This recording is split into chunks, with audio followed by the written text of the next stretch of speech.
Buenas tardes a todas y a todos.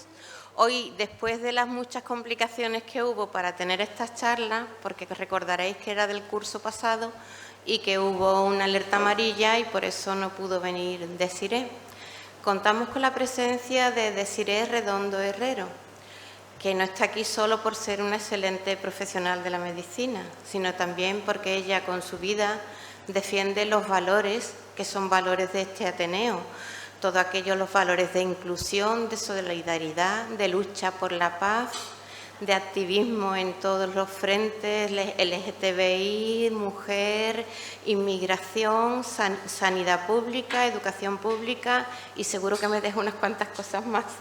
Pero francamente su persona representa todo aquello que defendemos desde este Ateneo en general y muy en particular desde el Aula Virginia Woolf, espacio feminista del Ateneo de Jerez. Y sin más, os dejo con ella, que tiene mucho que contar. Buenas tardes, un placer estar aquí con todos vosotros, con todas y todos vosotros. Por fin, nada, esto es perseverancia y si el momento idóneo no se da en un punto, se va a dar en el siguiente. La cuestión es perseverar, como todo. Muchísimas gracias por vuestra invitación, por vuestro trabajo. Para mí una de las cosas fundamentales de hoy es que me veis con muchas ganas de conoceros más, de colaborar, de que vosotros poder colaborar vosotros con nosotros, de hacer hermanamientos de pueblos, de asociaciones, en el fondo de sueños comunes, nada más, así de sencillo. Así que os captaremos por Conil. Tengo la suerte de venir con Ana, compañera de luchas, amiga de siempre, y todos estos espacios lo único que nos hacen es enriquecer y crecer y aprender continuamente, que en eso estamos, en el camino de la vida y del aprendizaje. Bueno, hoy con la charla de hoy yo me acuerdo que le propuse como un título sencillísimo, ¿no? Hablando de nuestra salud en femenino, vamos a hablar de salud con perspectiva de género. En definitiva, creo que es un tema que en cierta manera es muy complejo, porque a cada cosa que vayamos a hablar aquí o que nos vayamos a interpelar o que vayamos a comentar, siempre hay un montón de variantes que están interfiriendo. Es decir, es absurdo hablar de un modelo de salud tradicional, de una medicina alopática, homeopática, de lo que queramos, y hablar de un modelo de salud según la OMS si no tenemos en cuenta, la perspectiva de género, y en esa perspectiva de género no metemos todo lo que son los condicionantes sociales, económicos, individuales, que se nos olvida mucho. O sea, tenemos que ver en común, en conjunto, pero aterrizando siempre en la persona que tenemos enfrente. Pero claro, nosotros echamos en falta, yo como médica, que reivindico mi palabra médica, echamos en falta pues, las perspectivas de género. Y ahora os voy a contar un poquito, intentar contar con sus matices, el por qué no hace falta hablar de salud, pero con perspectiva de género, hablar de salud en femenino, simple y llanamente para que cuando pensemos en salud y qué es estar sano, pensemos un poquito más globalmente y aterricemos individualmente. Pero para eso hay que tener un poquito los ojos abiertos y el corazón también, para ver de otra manera. Es simplemente lo que pretendemos quizás con este momentito de comunicación, no de charla, de comunicación. Por eso era lo de hablando con nuestra salud en femenino. Yo no me voy a meter en el famoso concepto de la OMS, que es salud, ¿vale? Porque yo creo que lo habremos repetido por activa y por pasiva, que es salud, que es estar sana, que es ser una persona sana, que es sentirse sana, pero que cuando hablamos de salud entendamos que estamos en un contexto social, que estamos en un contexto individual y que todos los factores pesan. Para estar sana, yo puedo estar sana y no sentirme sana. Ser una persona sana y no saber exactamente qué me está pasando, o no estar bien, o tener una enfermedad y sentirme sana. Esto está pasando mucho ahora, Ahora está el concepto contrario, a mí no me pasa nada. Yo trabajo ahora con un sector que es muy gracioso, que es el sector marítimo-pesquero, donde, según la conveniencia, no les pasa nunca nada. Están hechos polvo, pero no les pasa nunca nada, se sienten bien. Dicen, no, vamos a situarnos, vamos a ver cómo estamos, cómo nos sentimos y qué queremos. ¿Qué queremos así? Y si no estamos sanas, ¿en qué condiciones me quiero encontrar para llevar mi vida lo mejor posible? Que quizás ese es el reto que nos tengamos que plantear, ¿vale? Por eso no me voy al concepto famoso de la OMS, porque no es lo interesante.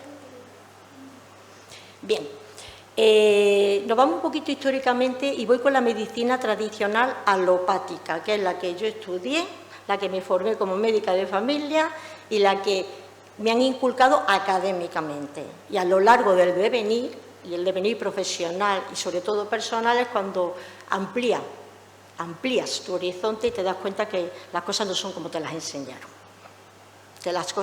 Todo es mucho más complejo y hay que estar siempre abierto a otra forma de entender todo. La medicina, la enfermedad, los síntomas, los tratamientos, absolutamente todo. Normalmente, insisto, en la medicina tradicional, académica y alopática, las enfermedades se han descrito con un modelo masculino. Eso es así, ¿vale? Las enfermedades, cuando tú coges un libro de medicina interna, el Harrison famoso, lo que llamamos el patrón de oro, que es la enfermedad clásica, te la describen en cómo transcurre en un hombre varón. Luego te dicen al lado, en las mujeres puede aparecer tal. En los niños hay que tener en cuenta esto y en los ancianos lo otro. Pero el patrón es masculino. Y al día de hoy, al menos 700 patologías están descritas con el patrón de oro sobre un modelo masculino. El típico ejemplo que ya por fin empezaron a abrirse un poquito los cánones en los años 80, 90, fue con el típico ejemplo del infarto agudo de miocardio. Siempre oímos lo mismo. Si te duele el corazón, si te da una apretazón muy mala y se te va para el brazo izquierdo y te pones pálido y sudoroso y te pones muy malito, eso es un infarto. Y los demás te hacen un electro y en el electro sale la típica imagen del infarto. Digo porque a lo mejor hay que algunas personas que han tenido anginas de pecho, infarto, o han tenido amagos, ¿vale? Y entonces dice, sí, y además de eso que tú me estás contando, en el electro tiene que salir así, la espiguita con la elevación ST, y eso es un infarto agudo de miocardio. Y punto. Y lo demás ya veremos. Y luego te hacemos una analítica, y si te sale la CPK elevadísima, verde con asa, infarto agudo de miocardio. Bien, y así nos lo explicaron. Y ahora, claro, llegaban las mujeres y no tenían un dolor en el pecho. Tenían aquí una molestia en la barriguilla, aquí, esto que no sabes describir, pero tampoco un dolor, y se te va para algún sitio, no se va para ningún lado, no se queda ahí. Y hombre, lo único que siento aquí un poquito y me siento nerviosa. Y el abdomen lo dicen ella, dice la barriguita, me siento mal, pero estoy un poquito pálida, no me encuentro bien. Ya estamos con las cosas. Electro. Uy, el electro tampoco está muy claro, pero pudiera ser un infarto. Bueno, vamos a hacerle un segundo electro. Y ya empiezan a salir los síntomas del infarto. Y vamos a hacerle la analítica. Y cuando se la hago 3 veces seguidas, resulta que a la tercera me sale la CPK, que es como digamos lo que nosotros valoramos más en urgencia para decir un infarto. Bueno, pues nos hemos estado creyendo todas las mujeres del mundo mundial que no teníamos un infarto porque no nos daba un dolor en el pecho, porque no se nos iba para el brazo, porque no se iba para la espalda y porque no nos poníamos muy malitos. Conclusión y consecuencia. Los infartos agudos de miocardio en las mujeres se diagnosticaban mal y tarde. Y cuando ya se llegaba por fin al diagnóstico, pues ya el corazón, que se había muerto un poquito así, pues cuando llegaba ya estaba el corazón totalmente en isquemia. ¿Por qué? Porque no se pensaba. O sea, no se podía pensar que el infarto no fuera como todos hemos oído que era un infarto de verdad. Solo que decía, eso es un infarto de verdad, lo demás no lo es. No. Cuando tú tienes una persona muy mayor, no te va a describir nunca ese dolor agudo. Te va a describir que no puede respirar, que siente como un disconfort, pero no te va a describir nunca, lo vas a ver palidito, pero es que está pálido de antes, o sea, tampoco es una cosa sintomática, no se le va a ir para ningún lado el dolor. Y en la mujer es muy típico que sea aquí, molestias, ni siquiera dolor. Bueno, pues ya por fin en esos años se dieron cuenta que, hombre, a lo mejor las enfermedades más características, pues parece ser que no se manifestaban igual en los hombres que en las mujeres.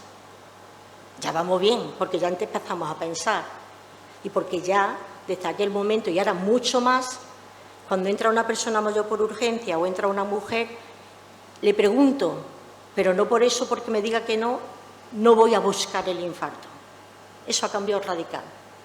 Pero eso fue un poquito como la espoleta, ¿no? La llamada de salida, de decir, a lo mejor es que estamos pensando las cosas de una manera no incorrecta, sino no completa. Quizás tengamos que pensar las cosas de otra manera o tengamos que empezar a ver otros modelos. Ese es el típico ejemplo que vaya a encontrar en lecturas y demás. El infarto de miocardio fue el que dio la espoleta, la salida para decir vamos a pensar de otra manera y vamos a ser más amplios.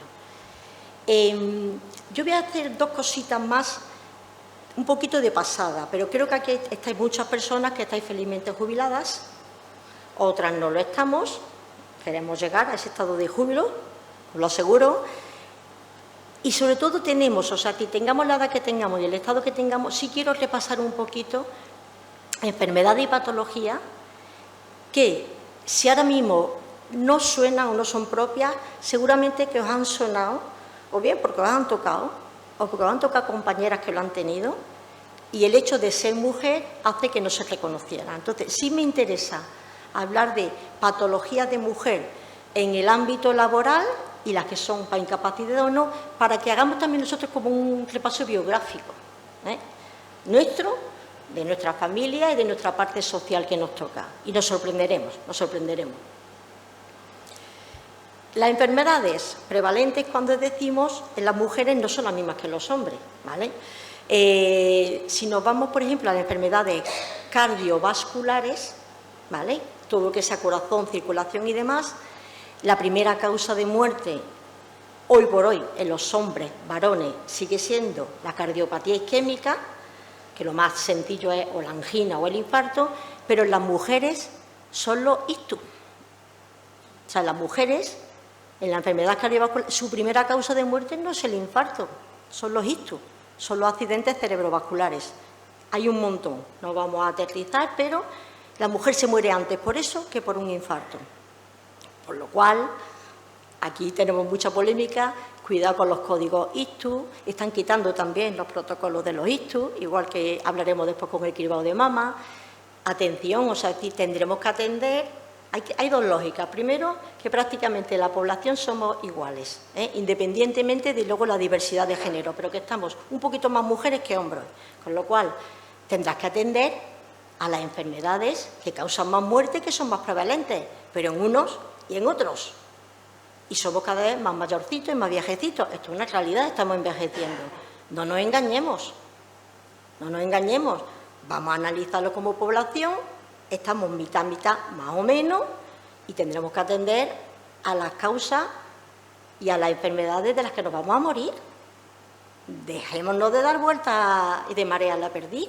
Lo que hay es, y lo que está demostrado, está demostrado. En las mujeres maduras, y hablo hasta los 70, la primera causa de muerte por enfermedad cardiovascular son los ictus. ¿Vale? Me da lo mismo que sea una embolia, que sea una hemorragia, que sea isquémico, pero son los ictus. Con lo cual, cuando tengo una mujer tengo que pensar, no siempre pensar en el infarto ni en el corazón, sino pensar en algo completo que es el cerebro. La primera causa de muerte por cáncer es el cáncer de mama. Eso es una realidad. Pero es que es una realidad que el cáncer de mama hoy por hoy se cura. Pues verde y en botella. Si las mujeres, el primer cáncer es el de mama, tendrás que atenderlo, tendrás que detectarlo, diagnosticarlo y tratarlo a tiempo. Y tratarlo a tiempo. Si lo sabes, no le des más vueltas. Por cáncer, las mujeres, la primera causa de muerte es el cáncer de mama. En los hombres está el del pulmón y estamos con colon. Ya antes era pulmón clarísimamente, ahora las prevalencias se están equiparando un poquito. Pero en las mujeres no le den más vueltas. El cáncer que más muertes causa es el cáncer de mama. Después está el de útero o endometrio y después el de cervix. Atiéndelo un poquito. Pero de lo que más enfermamos, lo que más nos molesta a lo largo de nuestra vida, que nos resta calidad, es la artrosis y la osteoporosis. Es la artrosis y la osteoporosis. Entonces, vale, no me voy a morir de ella, pero me tendré que cuidar para tener la mejor calidad de vida posible y que no me interfiera en mis actividades ni familiares, ni sociales, ni reivindicativas, ni de mi casa, lo que sea. Era Carlton, esto. A doble clic era. Me digo, manda las claves, doble clic. Gracias. Y en las enfermedades, os quería comentar, en las adolescentes, las enfermedades más prevalentes, ahora y con la pandemia se han exacerbado, son las enfermedades mentales, tipo ansiedad, la enfermedad de transmisión sexual, en las mujeres es súper frecuente la candidiasis y consecuencia de todas las enfermedades mentales de la situación de estrés, la depresión. En la gente joven y en las mujeres jóvenes se ha disparado. Se ha disparado en los últimos 5 años. Entonces, cuando estamos con la gente joven no le pasa nada. No. Atención. Tenemos que estar con la enfermedad de transmisión sexual, siempre atentos, para eso se preguntan las cosas, para eso se hace una buena historia clínica y preguntas por síntomas y por síntomas. Pero cuidado, porque los síntomas y los signos de una depresión, de una ansiedad, son mucho más larvados y la depresión puede ser mucho más profunda. ¿Hasta qué punto llegamos? Que lo que voy a decir no era así hace unos años, pero ahora sí lo es. Si hemos dicho que la causa de muerte en las mujeres estamos con los ictus, estamos con el cáncer de mama y de la artrosis, afortunadamente no nos solemos morir, en los chicos jóvenes y en las chicas jóvenes, antes los chicos jóvenes no se mueren fácilmente, menos mal, se mueren poquitos y las jóvenes se mueren poquitas. La primera causa de muerte antes eran los accidentes de tráfico y la segunda el suicidio. Ahora mismo la prevalencia, las causas de muerte en jóvenes se ha igualado el suicidio con los accidentes. Y hay estudios que dicen que la primera causa de muerte en jóvenes, hombres o mujeres o de la diversidad sexual que quieran ser, son los suicidios. La ponen por delante de los accidentes de tráfico. Para pensarlo. Entonces, muy claro, si tenemos enfrente una mujer, pensemos un poquito en lo que es más frecuente en ella. Y las enfermedades que le pueden acarrear más problemas o le pueden llevar a la muerte. No pensemos igual si tenemos un hombre, si tenemos una mujer. Y no pensemos igual si tiene 70 años que si tiene 20. A la 20 no le pasa nada. Cuidado. Porque le damos menos importancia, no profundizamos, no la diagnosticamos y están pasando cosas. Quería pasar un momentito antes de otras consideraciones. Y me voy un poquito a vuestro recorrido vital y laboral y demás. En las enfermedades, 4 pinceladas de lo que son las causas más frecuentes de incapacidad o de temporal, de bajas, para entendernos, o de esa baja que se prolongue que me tiene que dar una incapacidad permanente. ¿Vale? Lo comento porque yo sé que internamente todo el mundo vamos a hacer un repaso de algo. Por lo que nos toca, porque le toca a alguien muy cercano a nosotros. En las mujeres, insisto, la primera causa de incapacidad por la que se le da una incapacidad a algo es la artrosis, ¿vale? Es la artrosis. Es así. ¿Artrosis tienen los hombres? Muchas, pero en las mujeres más incapacitante que en los hombres.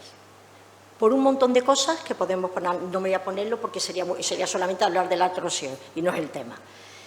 De los trastornos mentales, digamos, según las edades, ya hemos dicho que predomina más uno u otro. En las mujeres maduras y adultas predomina un poco la distimia, que la distimia es, según algunos médicos, ni chicha ni limonada. Cuidado, la distimia participa tanto de síntomas de ansiedad como de depresión. Y es la más frecuente. Los hombres, depresión profunda. Pero si nos ponemos a hablar de ansiedad generalizada, de estrés postraumático, nos podemos hablar de enfermedades mentales, por supuesto la gente me diría, no, las mujeres tienen más, las mujeres enferman más. de enfermedades mentales tienen más prevalencia que los hombres. No es cierto, es igual. Lo que pasa es que depende de lo que estemos hablando, pues hay que buscarlo más en los hombres de una manera y buscarlo en las mujeres de otra. Si lo buscamos, diagnosticamos bien y trataremos bien a cada uno con lo que se merece. Los tratamientos no son genéricos, no son generalizados, hay que individualizar, pero hay que pensar primero, hay que buscar. En la fibromialgia y el síndrome de fatiga crónica no me voy a meter porque sería solamente una charla con esto, pero todo el mundo sabemos el caballo de batalla. Que una mujer consiga una incapacidad permanente por fibromialgia es un milagro. Porque es que es una vaga, es que se está inventando, es que está todo el día en el médico, es que en realidad lo que no quiere es trabajar. Porque es un tema muy complicado que se llega al diagnóstico por exclusión, porque todo sale bien menos que está hecha polvo, y sobre todo que es mujer, porque la fibromialgia, por supuesto que hay hombres con fibromialgia, y en las asociaciones, afortunadamente, cada vez hay más hombres, pero es que es mucho más prevalente en la mujer. El 90% se dan mujeres. Entonces, ya hacemos una clasificación. Os comento porque la mujer, cuando ya se ha jubilado o ha dejado el trabajo o sigue en casa, está con fibromialgia, pero nadie le ha reconocido que esa fibromialgia era una causa de no poder trabajar. Los malos tratos, la violencia de género. Yo, en los años que llevo como profesional, que son más de 25, no he visto ni una incapacidad temporal ni permanente por malos tratos. Ni una. ¿Por qué?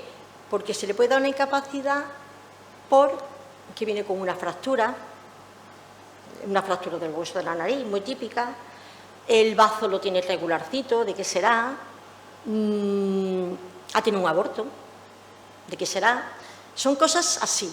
Cuando pasa el tiempo, resulta que la mujer tiene 60, 75 años, es que se quedó sorda. No, si no trabajaba en una fábrica con ruido, como que se ha quedado sorda. O sea, son signos y síntomas que algo quieren decir y que la mujer no va a decir nunca a su médica o a su médico. Es todo un proceso, no puede confesar nunca de primer momento: yo sufro violencia de género, estoy siendo maltratada. Es un tema que tú tienes que investigar y que además al médico le cuesta mucho, a la médica le cuesta mucho, pero es que es la típica persona que viene, pide cita para ella, habla de todo el mundo menos de ella, va a contar los síntomas del abuelo, la abuela, el nieto, todo, menos de ella. Y cuando se pone a hablar de ella, es la típica persona que te cuenta un dolor extrañísimo que nosotros no lo tenemos los tratados, que en nuestro libro no existe. Un dolor que empieza por aquí, que sale por la punta del pie, con 1000 recovecos.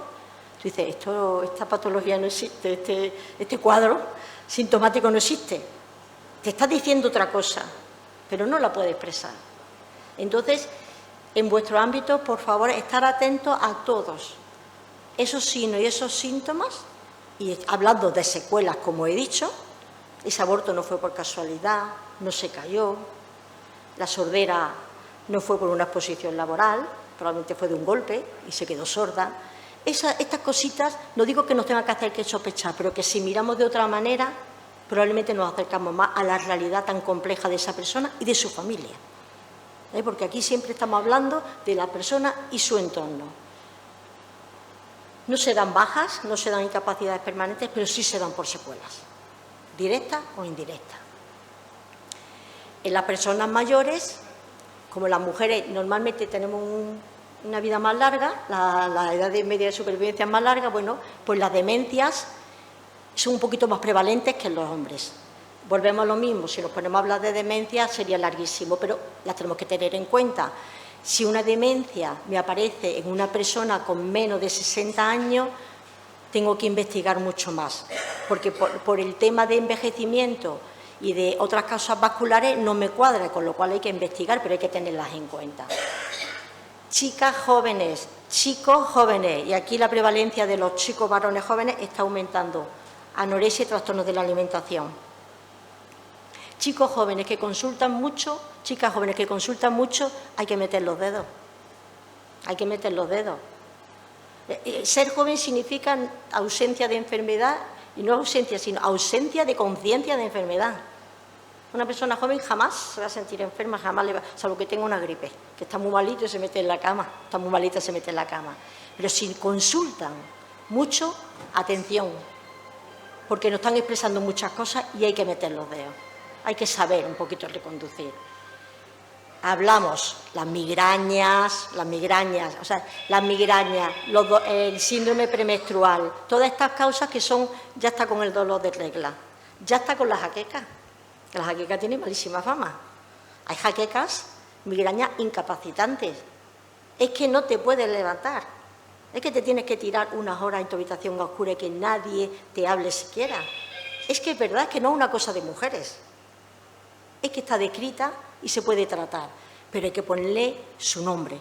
Y al ponerle su nombre y su apellido, miramos de otra manera y la tratamos de otra manera.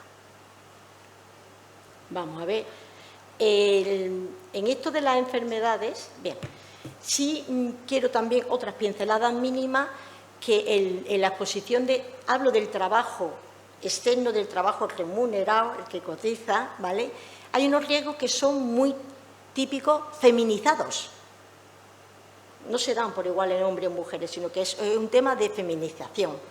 Lo comento por si esto os retrotrae a cualquier situación. A mí me retrotrae a muchísimas que he visto y que he vivido.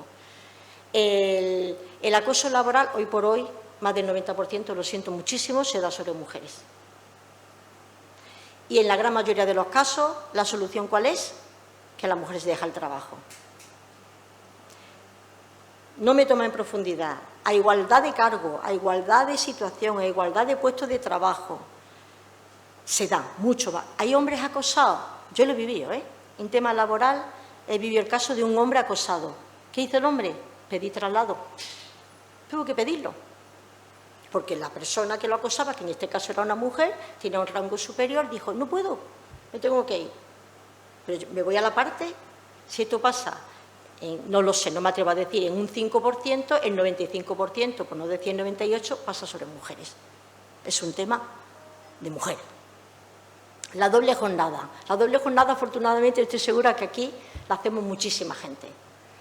Y a veces la triple, Aquí, normalmente, tenemos la suerte de que con un trabajo medianamente nos ha bastado. Yo sé que vosotros, muchas de las personas que estáis aquí, habéis tenido que hacer 2 trabajos para llegar a fin de mes o en determinadas etapas de vuestra vida. Pero normalmente hemos hecho una jornada laboral. Y luego tenemos la de casa. Es cierto que esta jornada laboral cada vez se reparte más. Y eso lo vais a ver en vuestros hijos y en gente, sobrinos, gente muy cercana, donde el hombre participa muchísimo. Pero normalmente la organización de las tareas sigue recayendo en la mujer. Al final la que organiza es la mujer, aunque las tareas las hagan igual los hombres que las mujeres. Digo la mayoría, yo no estoy diciendo nunca el 100%, pero en la mayoría la organización de las tareas recae sobre la mujer y afortunadamente cada vez se reparte más. Y luego está el trabajo de fuera. Hay actividades laborales que están feminizadas completamente, lo sabemos. Cuidados. Los cuidados, empleadas de hogar, servicios, nos ponemos a hablar en hostelería, o sea, son actividades laborales feminizadas. En la parte de la salud, según lo que vayamos en la profesión, en la parte médica hace mucho tiempo que estamos más mujeres médicas que hombres médicos, hace ya muchos años. Ya en mi facultad estamos más mujeres, en mi primero de medicina estamos más mujeres que hombres. En el tema de salud, depende, trabajadoras sociales conocéis, hombres, trabajadoras sociales conocéis más. En enfermería digo lo mismo, hay muchos enfermeros, pero hay muchas más enfermeras. Entonces, vamos a fijarnos que hay temas donde hay una feminización y tú no puedes mirar lo mismo. Cuando trabajamos, por decir un ejemplo, en el tema de cuidados de personas mayores, los accidentes laborales son menos, porque hay menos exposición de riesgo. Claro, hombre, a ver, una cuidadora, un cuidador no se cae por la escalera ni se cae de un piso, ¿vale? Si está trabajando en barco, está trabajando en un astillero, es más fácil que se caiga. Pero que no haya riesgo y que no haya enfermedad, accidente laboral no quiere decir que no haya muchas más enfermedades. Pero si no miramos con estos ojos, si no miramos con otras gafas, no podemos, no aterrizamos. De verdad que esa es la única clave, aprender a mirar de otra manera. Esto lo digo porque me parecía importante, porque también somos, o sea, lo que nos pasa hoy tiene que ver muchas veces con toda esta parte, la parte laboral ha formado mucho tiempo de nuestras vidas. Bien, me voy a venir un poquito para atrás. Me he ido demasiado. Vale, Carmen, tú me vas diciendo con los tiempos cómo vamos. Exacto. Vamos, que la cosita perfecta. Viendo así un poquito que vemos que no tenemos que evaluar igual a hombres que a mujeres, que está claro, solamente fijándonos en este parámetro, la charla cuando decimos hablemos de salud en femenino es si necesitamos hablar desde la perspectiva de género porque ya hay sesgos. Ya lo vimos claramente con lo del infarto de miocardio, que es de libro, de manual. Pero los sesgos, cuando hablamos de sesgo y hablamos de perspectiva de género, cuando decimos, es que esto es una cuestión de perspectiva. Normalmente cuando hablamos de cuestiones de perspectiva, en realidad lo que estamos hablando es que hay una desigualdad de poder entre hombres y mujeres y que esa desigualdad tiene consecuencias. En este caso porque estamos hablando de salud, pero esa desigualdad de poder tiene consecuencias. Y cuando hablamos que esas cuestiones de género le vamos a cambiar a la perspectiva de género es que queremos buscar soluciones. Bien, me voy a fijar un poquito en los sesgos más evidentes de los sesgos de género cuando hablamos de salud específicamente, ¿vale? Normalmente tenemos unos sesgos empezamos por la investigación. Tradicionalmente nos han investigado las enfermedades para hombres y para mujeres, se han investigado para los hombres y después de ahí se ha generalizado. Esto pasa así, con lo cual el infarto se manifiesta así, el cáncer de colon se manifiesta así y el cáncer de pulmón se manifiesta así porque tiene este patrón tal. Al intentar explicar las enfermedades con ese modelo, con ese patrón de oro, ¿vale? Y pues, estamos condicionando muchísimo entender que las formas de presentarse a las enfermedades son muy diversas y que no está el patrón que decíamos nosotros ni el signo patrognomónico, no. O sea, es decir, lo típico puede ser esto, pero pudiera ser, y yo tengo que tener esa mirada de estar investigando para describir la enfermedad del cáncer de pulmón en los hombres de esta manera, pero también describir todas las formas en las que puede aparecer en mujeres, en niños y en mayores para tenerlo en cuenta. Entonces, tenemos un sesgo de investigación clarísimo, ¿vale?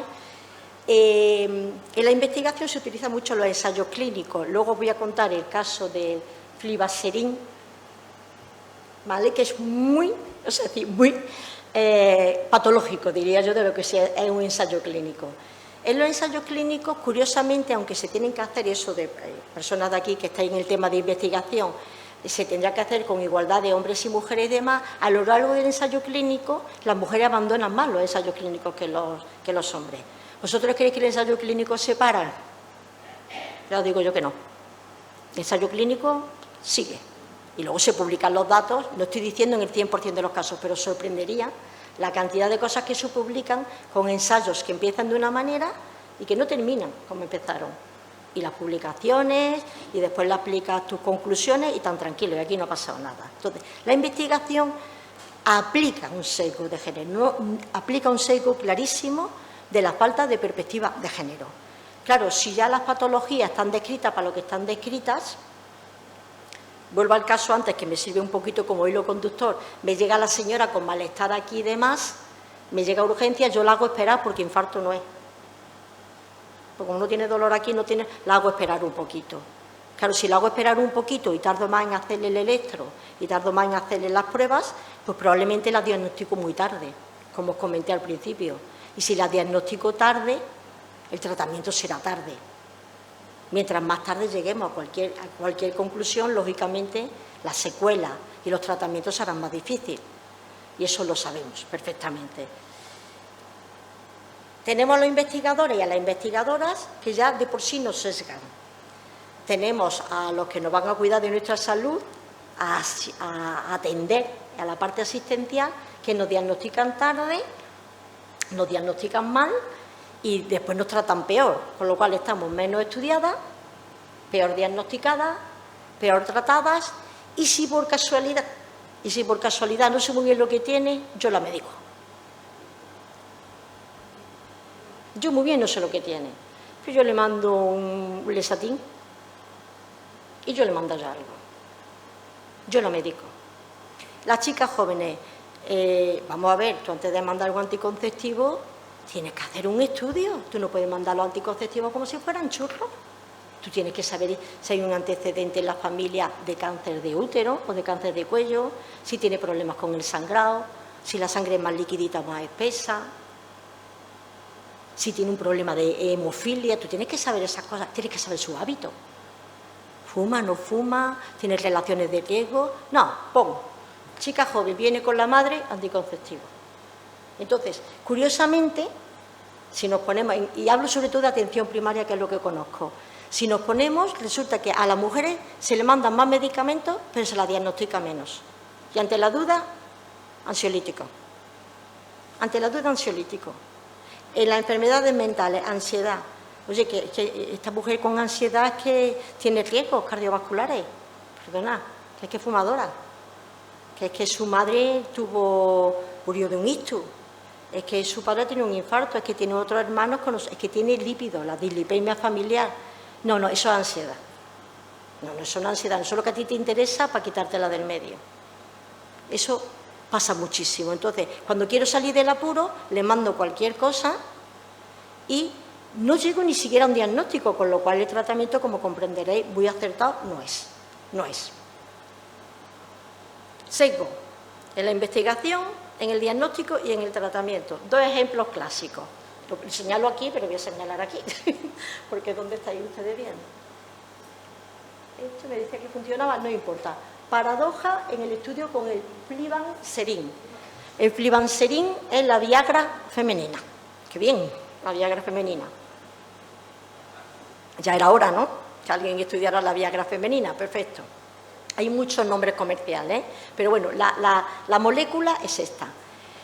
Yo no he hecho un estudio a lo largo del tiempo, ¿vale? No he hecho un estudio prospectivo, pero en el primer ensayo, para probar la Viagra, que se tiene que dar en mujeres premenopáusicas, que el efecto no le hace efecto a la hora.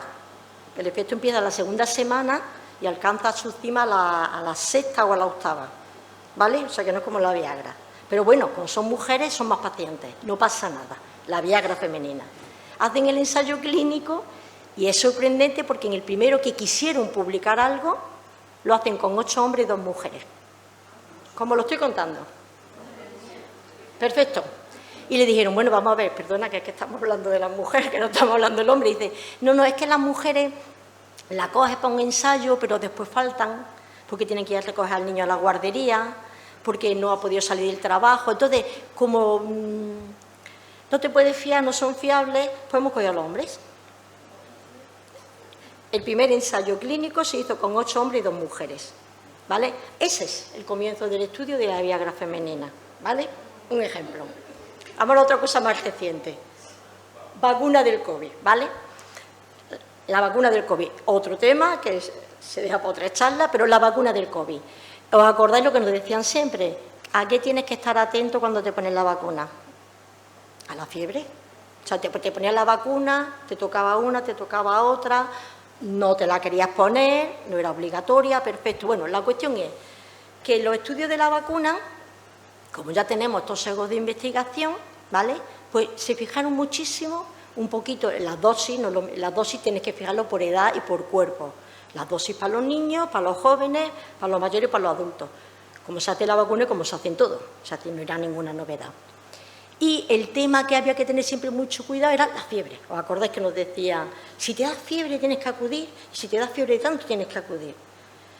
¿Pensáis que en el estudio de la vacuna hicieron algún tema con el tema de la ovulación, ciclo menstrual, posmenopausia?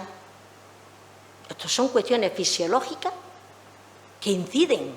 O sea, las mujeres somos cíclicas y todo, la absorción de medicamentos, vacunas, los diagnósticos, la tendencia a unos síntomas a otros, hay una incidencia de algo fisiológico.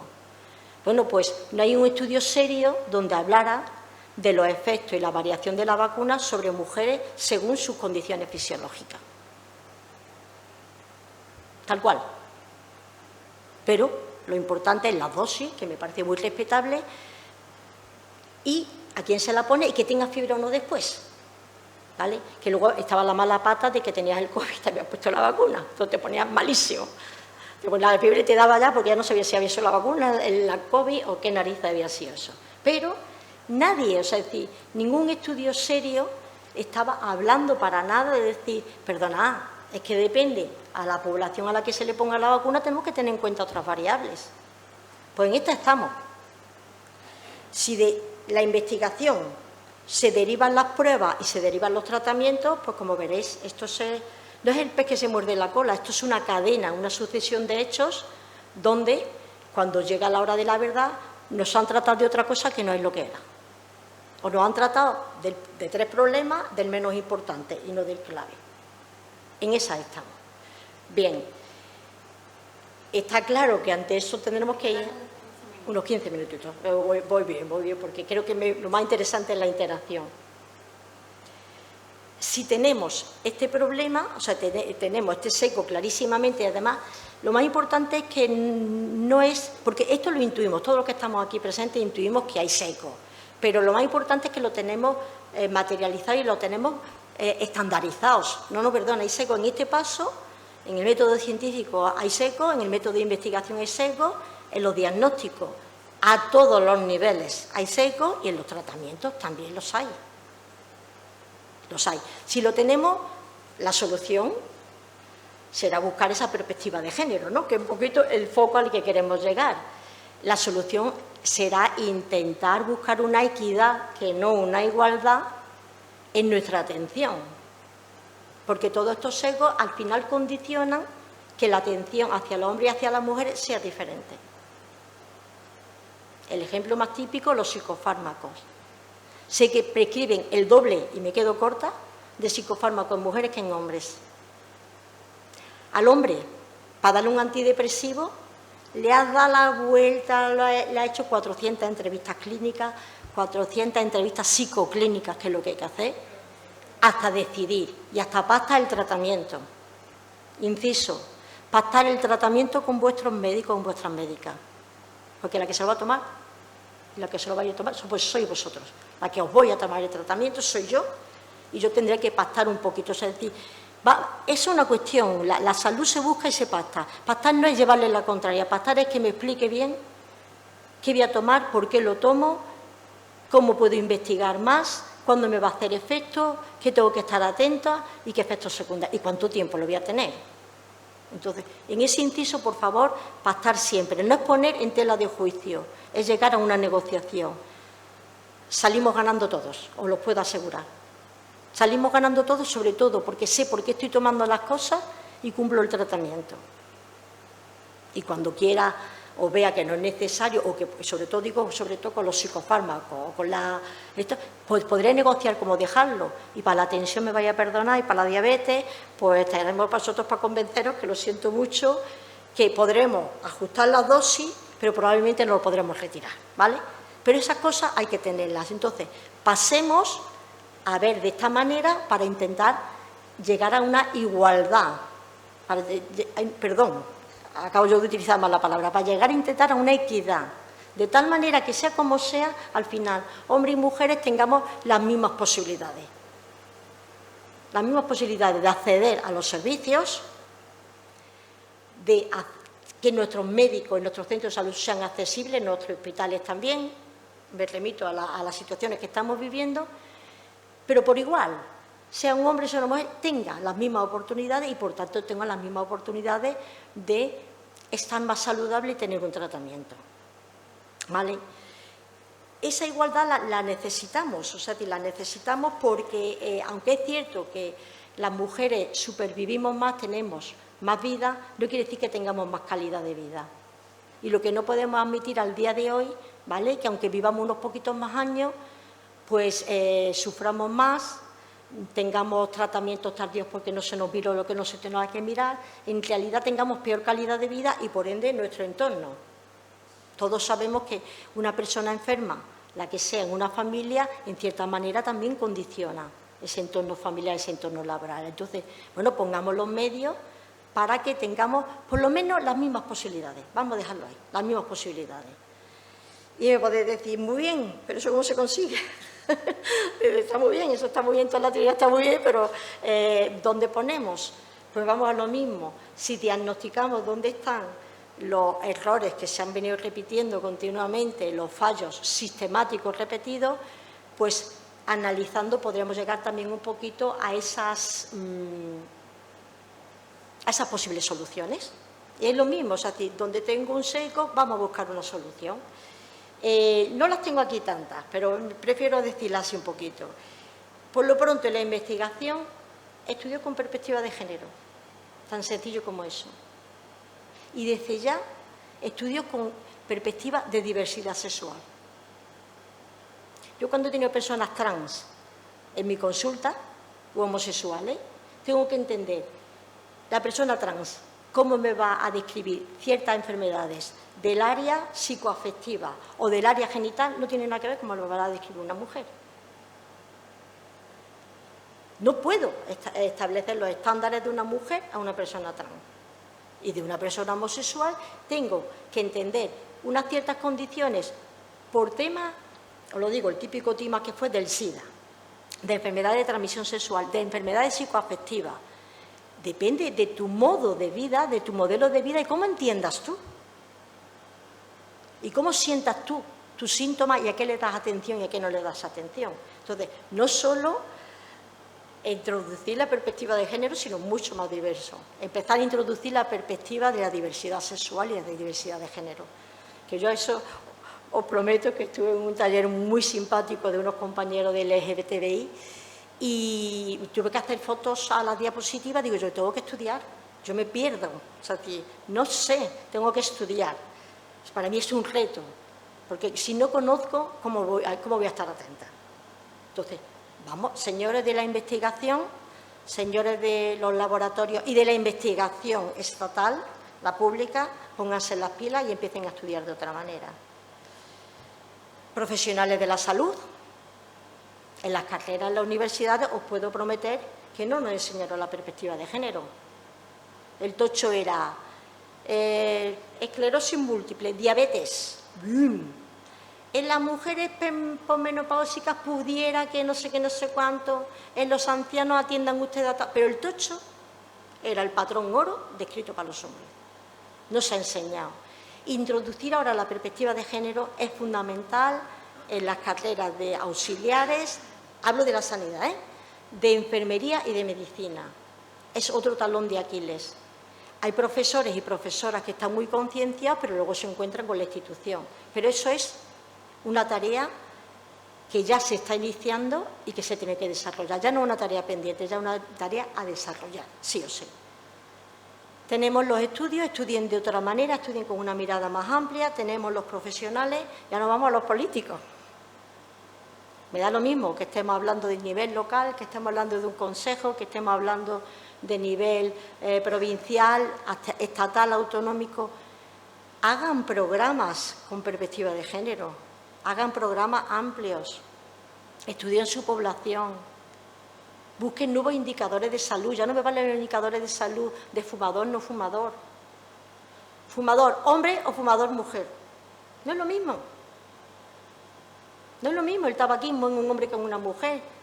No es lo mismo los años de fumador de un hombre que de una mujer. Indicadores de salud amplios, con perspectiva de género.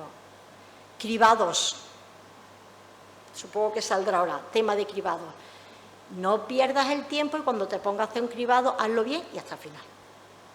Hazlo bien y hasta el final. Decía un compañero, con todo el lío que tenemos con el cribado del cáncer de mama, que ahora, entre otras medidas express, es poner radiólogos y poner técnicos para no sé qué. Y decía un amigo mío jubilado ya de salud preventiva, dice, ¿no se enteran? No. Tienes que poner a alguien en cada sitio que estandarice, que protocolice y que esté vigilando absolutamente todos los pasos. Si no te sirve de nada. Esos cribados no llegan a nada. No es pasar de hacer 3.000 mamografías a 30.000. Si tú no sabes para qué haces esas 30.000 mamografías, apaga, vete y deja a otro que lo sepa hacer. Así, aquí estamos. A los políticos y a las instituciones políticas hay que pedirles nuevos programas que estén basados en un estudio amplio. Y también vamos a pedirnos a nosotros como población que participamos en 400.000 sitios, o no, da lo mismo, o que participamos en nuestra casa y que si no estamos en nuestra casa, la casa se hunde. O sea, el primer microcosmo son las casas y la unidad familiar, que hay muchas maneras de entenderla. Y después nuestros cosmos se amplían. Participemos, tengamos participación real. Y para eso, como mujeres, pienso que tenemos que exigir más participación y como sociedad tenemos que exigir que la participación sea igualitaria. Y no en la asamblea, en los órganos de decisión, en los consejos, en las juntas directivas. Ahí es donde se ve la disparidad que tenemos. Ahí es donde se evidencia la no equidad. Entonces, vale, exijamos lo que hemos dicho en todos estos niveles, pero exijámonos también a nosotros mismos que nuestra participación, y creo que tenemos muchos ejemplos sociales de participación ciudadana, que provoca cambios, y si subimos para arriba, provoca cambios en la política porque no les queda otra, y provoca cambios que tengan que mirar los funcionamientos de los centros sanitarios de otra manera y provoca cambios que los investigadores empiecen a investigar, científicos y científicas, de otra manera. Es así, soluciones las hay. Me voy con esto a la conclusión, porque me parece que la conclusión más importante la sacamos entre todas. A modo de resumen, las mujeres somos menos estudiadas, menos diagnosticadas, con lo cual se nos trata siempre más tarde. Las mujeres sufrimos menos accidentes de trabajo, pero muchas más enfermedades laborales. Analizar un poquito, o pensar o retrotraer a un montón de historias familiares, personales y laborales. En el ámbito, es decir, lo que nosotros ya hemos hecho está, nos vamos a jubilar, o estamos jubilados, pero es que queda mucho. Y para nosotros como médicos de familia que diagnosticamos o que tenemos que poner el epígrafe de enfermedad profesional, accidente laboral, esta parte nos queda muchísimo por avanzar, porque las enfermedades más prevalentes de la mujer no se quieren reconocer como tal. Todo lo que estamos diciendo es cambiar de chip, ampliar la mirada, no solo intentar pensar en perspectiva de género, sino intentar pensar en la persona que tengo enfrente como persona individual, fijar su mirada y pensar que es lo que estamos tratando en la persona única y que ella está inmersa en un contexto social, familiar, económico, no se me olvida, que es un tema muy interesante, las desigualdades sociales en salud. Pero hasta que no empecemos a mirar a la persona que tenemos enfrente, sea el género que sea, la edad que tenga, y sepamos que tenemos que dirigirnos ahí y que nuestro cometido es, entre uno y otro, lograr que se sienta lo más sana con los medios y con los servicios que podemos tener al alcance y que no enferme y muera, que es lo que va a pasar y lo que está pasando ahora, por causas que se tratan y que se pueden evitar. Nada más. Muchas gracias.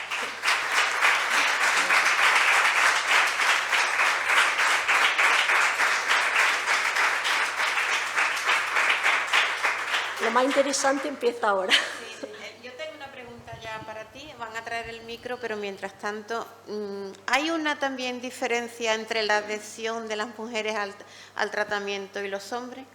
¿Cómo es la adhesión? ¿Cuál es mejor? Yo tengo la perspectiva de que parece ser que las mujeres somos más disciplinadas con el tratamiento, pero me gustaría conocer tu experiencia. La adhesión al tratamiento, lo primero de todo, la primera clave es... Sí, aquí, vale.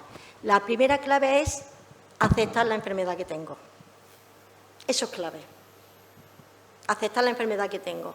Voy a poner un ejemplo muy claro, que la prevalencia es igual en hombres que en mujeres. La diabetes. La diabetes tipo 1, como se da en personas jóvenes, no se acepta. O sea, a mí me cuesta un tiempo aceptar que yo tengo diabetes, que me tengo que poner insulina toda mi vida. ¿Vale? ¿Cuál es la diferencia entre hombres y mujeres? Normalmente, una vez que aceptas y que acatas, ese tiempo de aceptación en la mujer suele ser más breve. Con lo cual, digamos, si acepto lo que tengo, pues me pongo las pilas antes e intento buscar una solución.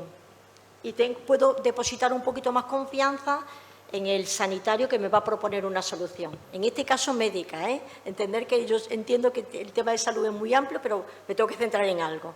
Entonces, al reconocerlo normalmente antes y al aceptarlo antes, aceptas con mayor brevedad el hecho del tratamiento. Y por sistema, como en el papel femenino, que no tiene por qué jugarlo una mujer, pero en ese papel feminizado, la disciplina la impone más la mujer, el tratamiento lo cumple mucho mejor, ¿vale? Mucho mejor y con las pautas concretas. Pero es que además, las mujeres, eso lo había observado muchísimo, llevan el tratamiento de los maridos. ¿Vale? Los maridos toman bien el tratamiento, salvo honrosas excepciones, porque la mujer es la que le dice cuándo tiene que tomar las medicinas. Y el que hace el pastillero es la mujer. Entonces, no solamente es mejor cumplidora del tratamiento, sino que además es clave para crear la adhesión al tratamiento de los familiares. ¿Estás tú un poquito al orden? Sí, mira, muchas gracias, muchísimas gracias, me parece interesantísimo. Y además importantísimo que la perspectiva de género no entre solo en la salud, entre la judicatura, en todo, porque el patriarcado lo ocupa absolutamente todo. Y muchas veces pienso que si fuera hombre, la verdad que me sentiría bastante avergonzado, ¿eh? Porque es fácil, es muy difícil dejar los privilegios al lado, ¿no? Pero una cosa tan evidente, o sea, ya está tan diagnosticado, sí, está tan estudiado, se sabe cómo hay que hacer las cosas, por ejemplo, y que todavía tengamos que seguir diciendo, queda muchísimo aquí. ¿Cómo que va a quedar muchísimo? Si está clarísimo que hay que hacerlo y ya. Porque es que vamos a esperar, por favor. Cuando escuché la noticia que ONU Mujeres decía que la limpieza, la higiene femenina en los campos de concentración, en los campos de refugiados, las guerras, las mujeres sufrían hasta hace bien poco, no tenían ni servicio, ni kit de saneamiento, hasta hace 2 días, que me enteré hace poquísimo. Y tú dices, ¿cómo es posible que arriesgándose a las infecciones, arriesgándose a que se tienen que retirar y las violan? O sea, ¿cómo es posible que no se haya pensado hasta hoy? ¿Cómo es posible que hubo un espéculo hasta que por fin han llegado 2 mujeres ingenieras y han hecho un espéculo en condiciones? ¿Cómo es posible que se haya estudiado el clítoris en el año 1980 y tanto? Bueno, yo alucino. Si fuera hombre, de verdad, que sentiría bastante vergüenza. Bueno, y muchas gracias.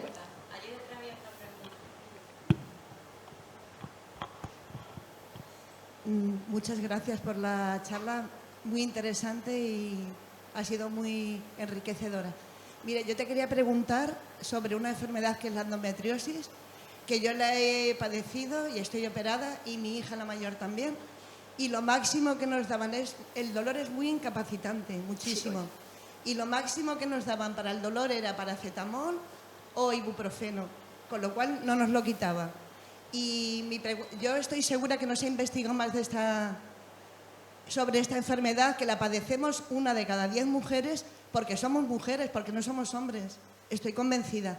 Y mi pregunta es, ¿se están haciendo ahora ya más estudios al respecto y hay más tratamientos para mejorar la calidad de vida de mujeres que padecen la endometriosis? En lo que yo conozco, he tenido varias pacientes con endometriosis, y lo más frustrante es, primero, no reconocer la enfermedad. O sea, a la endometriosis se llega al diagnóstico muy tarde, pero exageradamente tarde. Y eso lo sabe. Entonces, como se llega exageradamente tarde, esos síntomas que han ido transcurriendo a lo largo del tiempo han sido causas de incapacidad en el trabajo, pero como no se le podían achacar a nada concreto, pues, perdóname que te diga así, la pamplinosa de turno. La pamplinosa de turno. Luego, la segunda, como no sé lo que tienes, pues te tengo que callar de alguna manera, paracetamol y Nolotil. Es así. Es así. En vez de reconocer, lo digo como médica, tengo que estudiar tu enfermedad, tengo que ver qué avances hay. Te callo y te mando analgésicos. Es así. Probablemente, y curiosamente en la endometriosis, la presión para que se haya investigado más ha venido desde abajo, desde la Asociación de Mujeres con Endometriosis, que han dicho, basta ya está bien.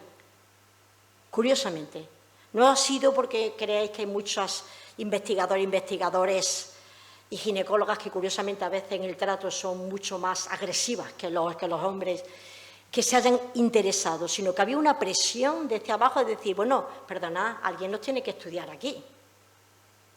Entonces, en esas investigaciones lo que yo considero, creo que en la parte de psicofármacos, con antidepresivos y IRSS, inhibidores de la recaptación de la serotonina, se está avanzando porque con los psicofármacos, con estos inhibidores, sertralina, paroxetina y algunos, mucho más, duloxetina, lo que hacen es que ven también un efecto beneficioso sobre el dolor, porque ese efecto, el dolor tiene una parte también que tiene un componente, deprime más, y la depresión da más dolor. Ahí sí se retroalimentan. Entonces, están avanzando bastante con este tema. No hay estudios de tratamiento eficaz porque tienen que reconocer que no se han metido a fondo con ellos. Y aquí sí estamos, digamos, mientras que la presión de la asociación ha hecho mucho, hay otras presiones políticas donde no es lo suficientemente frecuente, 1 de cada 10, fijaros lo que estamos diciendo, como para prestarle tanta atención. Entonces, tiene que, creo, que darse como múltiples condiciones desde las distintas fases o de los distintos estamentos poblacionales para que se le ponga más interés en buscar una solución, como se le están buscando con la inmunoterapia y demás a los cánceres. Consejo, cada vez que tenga algo relacionado con mi endometriosis, voy a mi médico de cabecera y por favor que me lo refleje en el historial. Porque cuando pase un tiempo le voy a decir, esta es la historia clínica y ahora me la analizas. Y además, hasta te estoy haciendo un favor porque toda mi historia clínica de endometriosis a ti te va a servir para buscar una solución. Entonces, van por ahí analgésicos que hagan el menor daño posible, combinarlo no tanto con los corticoides, sino con antidepresivos que tienen capacidad de disminuir el dolor. Por favor, acudir siempre. Lo tengo y me lo reflejas. Es fundamental. Lo mismo os recomiendo en la fibromialgia. Yo vengo porque tengo esto, pero quiero que se refleje, porque a lo largo de la vida yo lo voy a necesitar, pero hasta para ti, para tu institución, tener historias completas va a suponer un avance para el tema de la investigación. Sí, yo quería agradecerte este análisis en femenino de la salud, ¿no?, que me parece importantísimo. Me ha agradado mucho el tema de la endometriosis porque mi hija lo ha padecido, ha sufrido mucho y sobre todo con situaciones de depresiones y malestar. Y luego la maternidad, que esto es un problema que genera... Esto yo creo que es el mayor problema que tiene la endometriosis. Yo creo que no se está avanzando lo suficiente, ¿eh? Creo que además hay una guerra ahí que no sé si seréis capaces de resolver o seremos capaces todos, ¿no? Y de otra forma mi pregunta va por otro lado. He escuchado en distintos... Has dicho que las mujeres son más eficaces, digamos, más serias en los tratamientos médicos. En la adhesión al tratamiento. Vale, porque yo había escuchado no hace mucho que hay las enfermedades calladas, pues lo que es el tratamiento de, por ejemplo, de si tienes la tensión alta, el azúcar, son enfermedades que no se sienten, que en algunos casos algunas mujeres, como alimentan a las familias que tienen problemas, llegaban a no comprar los medicamentos para poder sostener a la familia. Eso lo escuché en un programa de televisión y me sorprendió realmente, ¿no? Es decir, la responsabilidad. Yo quiero que me hagas una reflexión tú, si tienes datos en ese sentido, así como una mujer en ese concepto de sacrificio hacia su familia es capaz de llegar a ese extremo. Eso por un lado. Y por otro lado, con el tema de los cribados, yo creo que sí, pero bueno, de todas formas me gustaría corroborarlo si el tema de los cribados y el cáncer de mama está asociado a que el cáncer es de mama y por lo tanto es de mujer. Y ya está, ¿vale? Gracias. Probablemente. En la primera cuestión sí pasa esto y no solamente, o sea, no es porque la mujer no quiera hacer su tratamiento, sino porque no se echa cuentas. Fijaros que he empezado diciendo, una vez que yo sé qué tengo, la cuestión es que mientras tenga el azúcar un poquillo alta y tenga la tensión un poquillo alta, yo no soy hipertensa, ni soy diabética, además, pero eso es una cosa. No, yo no soy hipertensa, yo que tengo la tensión de vez en cuando se me dispara. Es emocional, es no sé qué. Entonces, ahí hay una negación de que me está pasando algo. Esa negación puede ser porque no lo quiero asumir o puede ser porque tengo que hacer tantas cosas, cuidar de tanta gente que no puedo estar enferma. Va muy ligado. Entonces, si yo no soy hipertensa, ¿vale? No lo reconozco, no tengo que buscar un tratamiento. Y si resulta que en casa tengo 4 personas con medicación, que es carita, y que yo soy la cuidadora, pues si no me han puesto la etiqueta de hipertensa, pues me dedico a los tratamientos de mi padre, que le ha puesto los parches de Alzheimer que cuesta una barbaridad, de no sé qué del corazón, de la que me tiene que pasar el visado. Entonces, eso pasa, pero es como un mecanismo de defensa.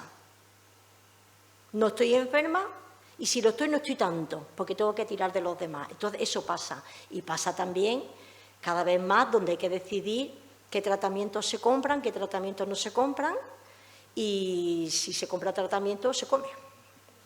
Eso es así y eso está pasando aquí. No lo vayamos a otro sitio ni nada. Está pasando en Jerez, está pasando en Conil, está pasando aquí. Entonces, en esa tendencia, fíjate el mecanismo psicológico, es yo no estoy enferma, me siento mal de vez en cuando. Entonces, como no lo quiero reconocer porque mentalmente no me interesa, tampoco me quejo. Entonces, el médico no va a estar tomándome la tensión una semana todos los días para ver si soy hipertensa. Entonces, son mecanismos un poquito, es decir, con los que nos engañamos a nosotros mismos porque entiendo que yo tengo que sostener otra situación. Pero si lo tengo, y lo tengo diagnosticado, yo me lo creo, y yo me convenzo de que soy hipertensa y puedo tener la posibilidad de tener los tratamientos de todo el mundo, la mía no se me va a olvidar. Eso es casi seguro. Eso es casi seguro. No sé si te contesta un poquito a la primera cuestión en cuanto a los cribados.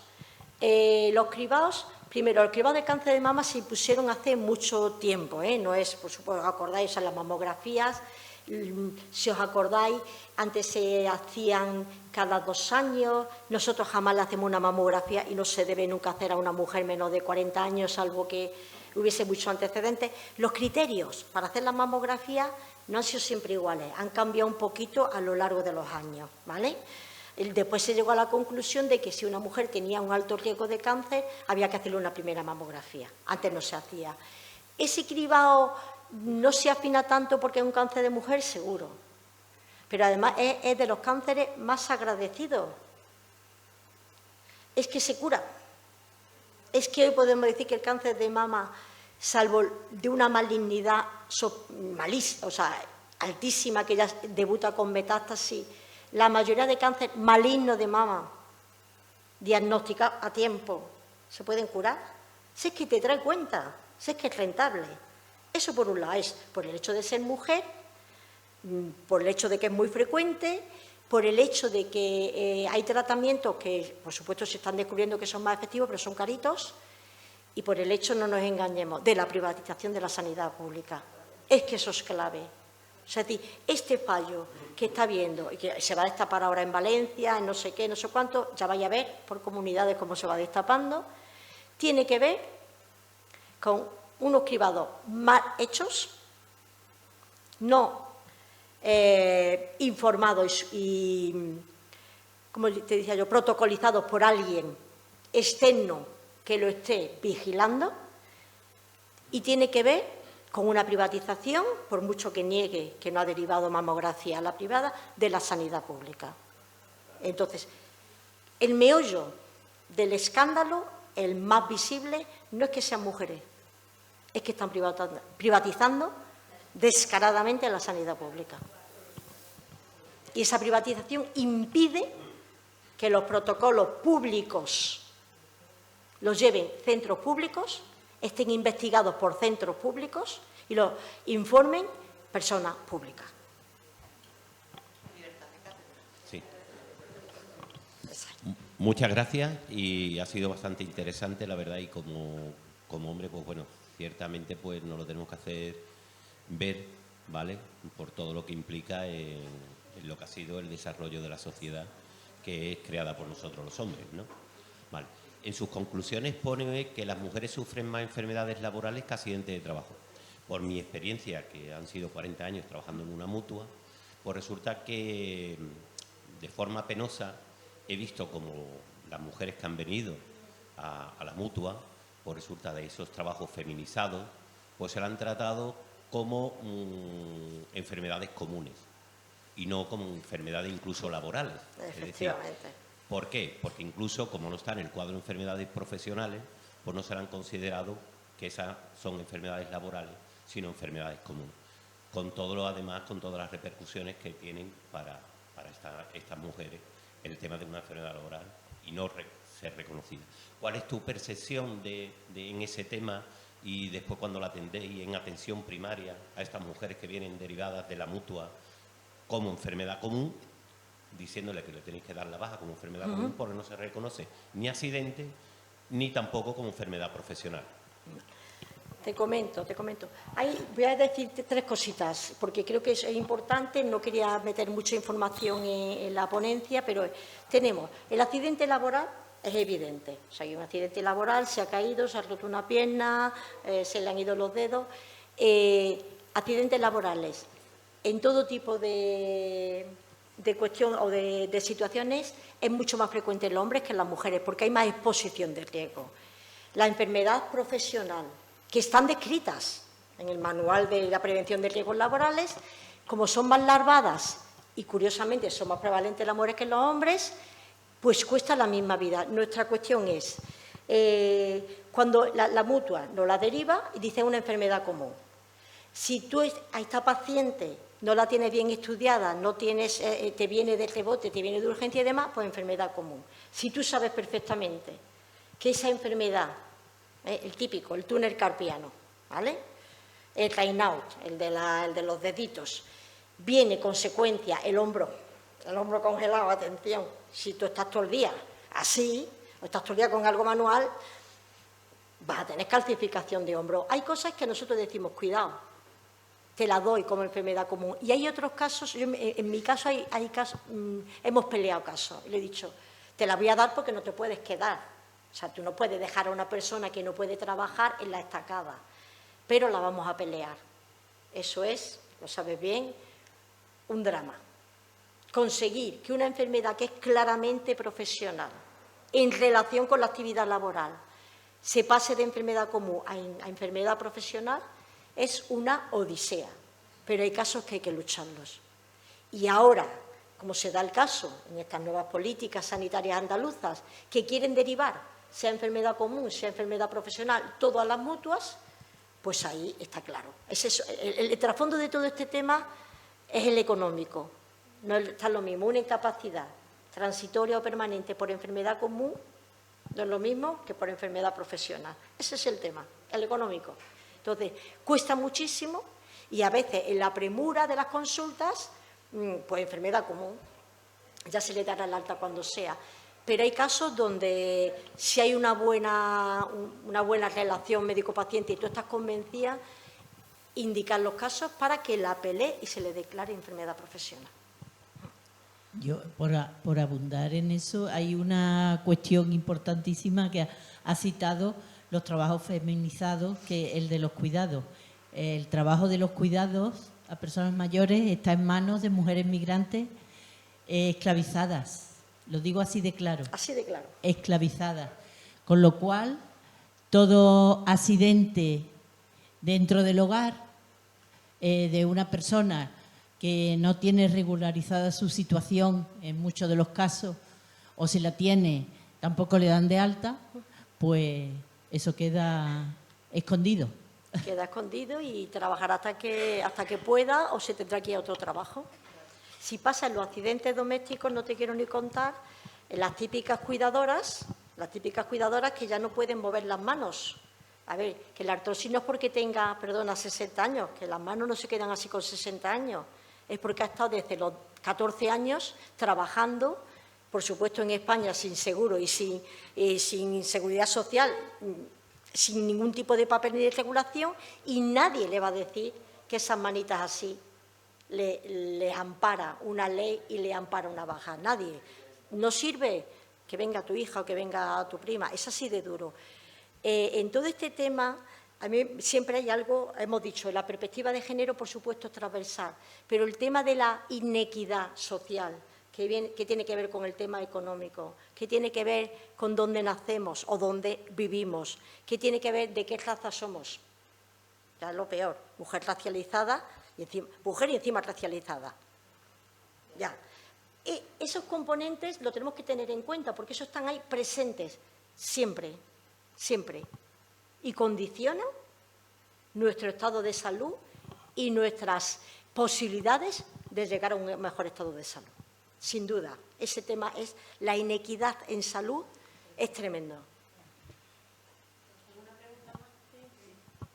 Bueno, puedo darte las gracias también porque es que nos ha servido de mucho. Bueno, pongo aquí. Mi pregunta o mi duda es que,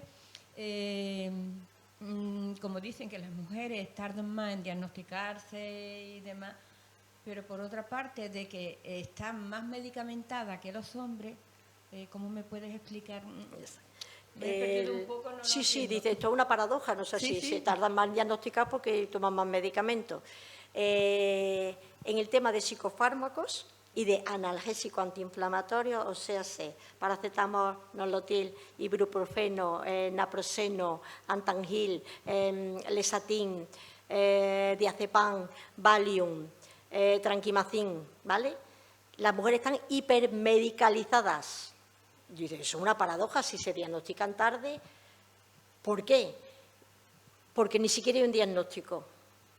Entonces, ante un no diagnóstico, como me exprese un poquito de nervios, de ansiedad, te casco el este. Sin un diagnóstico concreto, medicalizo. Eso es una malísima praxis que tenemos súper generalizada en los sistemas sanitarios. O sea, no queremos asumir que en vez de decirle, mira, perdona, no sé lo que tienes, algo te receto. ¿Quién sale sin una receta del médico, de la médica? Nadie. Y es simplemente por no querer profundizar o por no querer admitir que no sé lo que tienes, pero tú con tu receta te vas. Entonces, a las mujeres, ¿cómo las callamos? Con analgésicos, antiinflamatorios y ansiolíticos. Por esa es la paradoja, porque en realidad ni siquiera está diagnosticada, pero tú te llevas la receta, eso seguro. Y bueno, ¿cómo explicas de que las mujeres entonces tengan toda esta sintomatología, ¿no? Porque se queja, es porque le duele, ¿no? Algo, y el hombre no. No, el hombre se queja también de dolor, ¿eh? Se queja, sí, se queja más, normalmente se queja más. Normalmente el umbral del dolor no es distinto hombre-mujer, el umbral del dolor es persona individual, ¿eh? O sea, eso no hay que distinguir tema de hombre-mujer porque no es cierto. El umbral del dolor, cada persona tiene un umbral del dolor, que hay algunos que es que se les ha roto la pierna y no se quejan, y eso es así. Pero no es que se quejen, sino que normalmente hay una actitud en ese sesgo que lo tenemos. Yo lo tengo impreso desde estudiante de medicina, que al hombre tengo que confirmar lo que tiene y a la mujer tampoco. Por eso se medicaliza menos al hombre, porque tú necesitas confirmar, corroborar lo que tú sospechas que tiene. Si tienes un dolor, vale, de acuerdo, si tienes 65 años y te veo deformidades, voy a pensar en artrosis, pero aparte de artrosis puedes tener algo más, ¿vale? Y si me estás diciendo lo mismo, pero con distintos matices, en vez de pensar, ya me viene con el dolor, vamos a ver si aparte de la artrosis que la tienes algo más. Con la mujer, la tendencia es que no me paro tanto, pero al hombre le tengo que confirmar lo que tiene, le tengo que corroborar, necesito yo misma corroborar lo que tiene. No sé si te he contestado.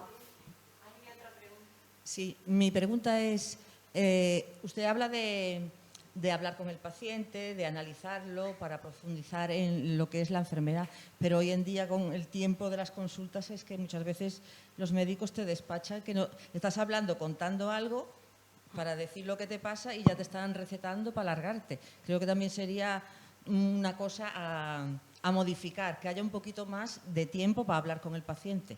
No sé si os acordáis cuando había muchas reivindicaciones que hablan de los 10 minutos de la consulta, ¿vale? Pues los 10 minutos es esto. Entonces, me expresa mal porque tiene que haber dicho, lo ideal sería que negociáramos el tratamiento con nuestro médico o con nuestra médica. Sería lo ideal. La realidad no es esa. Si no hay tiempo, y no lo había, y yo he estado muchos años trabajando en atención primaria y ahora trabajo con el sector marítimo pesquero, yo sí tengo tiempo para hacerlo, pero porque mi sistema de trabajo, ahora, en los últimos 5 años, en la atención primaria, no solamente que no lo haya, sino que se lo han cargado directamente. Los médicos están superados por la falta de tiempo y es continuamente presiones por lo que sea. Tienes que, aparte de ver a la gente, te meto urgencias. No lo estoy diciendo como una excusa, sino como un análisis de lo que vivo. Esto no es lo importante, cuando termine me tienes que hacer el protocolo de cuántas próstatas pedí o cuántas PSA no sé qué, tenemos que dar estos indicadores. No te dejan centrarte en el paciente y no les interesa. Porque un defecto también, como vaya a ver, soy muy defensora de la sanidad pública, es que nuestro sistema actual andaluz de verdad que no cree en la atención primaria. No cree en la atención primaria y se la está cargando. Y se la están cargando, se la están cargando. Entonces, en vez de facilitar, de tender a que tengas 10 minutos para escucharte, para poder hacer todo esto, sí, es que lo único que te preguntan es si eres alérgico a algo. Lo único que te preguntan así personal es si eres alérgico a algo. Sobre todo prácticamente, no te preguntan nada. El alérgico te lo preguntan porque te tienen que poner algo y si es inyectable para no meter la pata. No porque les interese si eres alérgico o no, sino para no meter la pata. Entonces, sería lo ideal. Lo que pasa es que yo siempre digo una cosa, es aprovechar las consultas continuas porque los minutos a minutos van sumando. ¿Me explico? O sea, es decir, vale, hay personas que a lo mejor las vemos 3 veces al mes, pero dice, es que va mucho, no, vamos a ser inteligentes, tanto paciente como médico, vamos a ser inteligentes y vamos a aprovechar, vamos a construir una historia ahí. Entonces, intentar aprovechar la repetición de consultas, no estoy diciendo con esto que vayáis todas las semanas, pero intentar aprovechar para decir, yo lo que quiero es que mi médico tenga claro que me pasa esto, esto, lo otro, y que a mí lo que me preocupa es esto, que no me preocupa la verruguita, por decirlo de alguna manera, que no se me fije en la verruguita, que se me fije en lo otro, que es lo que más me preocupa. O que entienda que mi preocupación es ese dolor, que no sé muy bien lo que es, pero que ni yo la entiendo y demás. Entonces, la repetición de las consultas, la única ventaja que tiene es esa. Intentar informar lo máximo posible. Y es una buena estrategia. Mira, gracias. Y otra quería hacer ya más específica de mujeres, que es el tema de lo que son ansiedades, depresiones, que afectan mucho, y la automedicación de la vecina, para dormir, etcétera, etcétera. ¿Es una cosa que siempre hubo o es ahora con la incorporación de la mujer al mundo laboral y seguimos teniendo la carga familiar, la organización? No dormimos no porque no estemos cansadas, sino porque estamos haciendo la lista de la compra, no sé qué. Y entonces, ¿ese estrés es lo que hace que ahora haya tantas enfermedades o siempre las hubo y no se les hizo caso? Las enfermedades las hemos oído, ¿acordáis cuando se le decía la depresión, melancolía? O sea, las enfermedades evolucionan como evoluciona la sociedad, no son las mismas, pero simplemente antes no eran diagnosticadas y sobre todo que no tenían acceso. O sea, es decir, a ver, ¿os acordáis cuando para conseguir antibióticos, conseguir penicilina, era la misma vida? Estoy hablando de hace muchos años. Entonces, volvemos a lo mismo. O sea, es decir, ni le echabas cuentas a eso porque no podía y no teníamos unos servicios accesibles, no teníamos una medicación accesible. Ahí hay un tema muy interesante. ¿Estamos hipermedicalizados? Mi respuesta es sí. Entonces, hemos pasado de un extremo al otro. En esa hipermedicalización infieren muchísimos factores. Muchísimo, es multifactorial.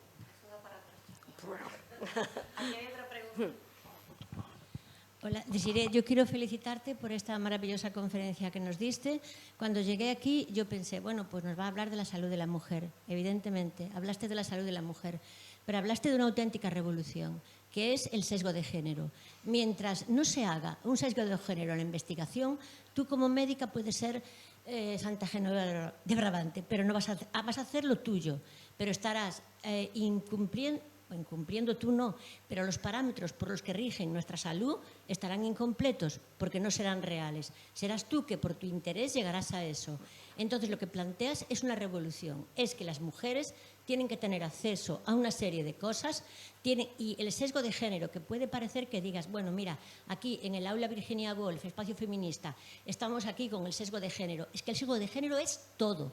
Es todo. Y lo que tú planteas es una revolución de la medicina, que a fin de cuentas es salvarnos. Yo tenía muchas más preguntas que hacerte, pero es que ya es muy tarde y me parece que ya me paso un rato de eso. Y otra cosa que me quedó un poco así es, por ejemplo, el mundo ginecológico. Quizás yo por mi edad, que tuve a mis hijas ya hace mucho tiempo, pero para mí el nacimiento de mis hijas fue un trauma, no fue una felicidad. Por todo lo que viví allí de tratarme como un número. Yo estaba teniendo a una hija mía. Era una cosa fundamental. O cuando vas al ginecólogo o a la ginecóloga, que vas allí, yo no sé, es que esto a lo mejor es filosofía urbana. Yo oí que estaba tratado para que miraran los hombres y estuvieran cómodos en el parto y demás, ¿no? No las mujeres. Entonces, hay que pensar en nosotras. Y yo creo que lo que tú planteas, de verdad te felicito de corazón. El sesgo de género, para mí, es importantísimo. No en el aula, Virginia Woolf, en la vida y en la medicina, que es salvar vidas, salvar mujeres. Muchas gracias. A vosotras.